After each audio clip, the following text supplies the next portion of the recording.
You ask Tiger to solve. This deals with linear equations with one unknown. The final result is m equals 7/5. Let's solve it step by step.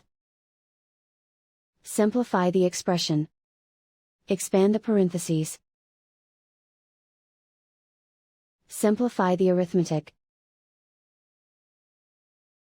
Group like terms. Multiply the coefficients. Group all m terms on the left side of the equation. Subtract 3m from both sides. Group like terms.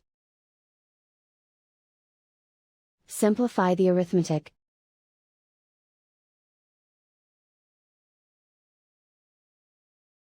Group all constants on the right side of the equation.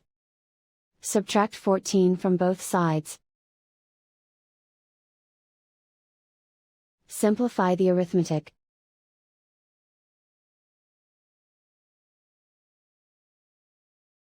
Isolate the m.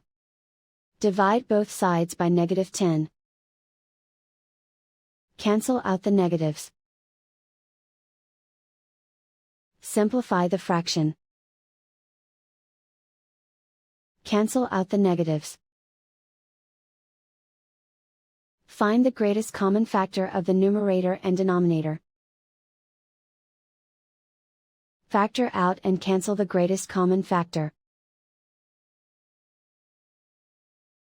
And so the final result is m equals 7/5.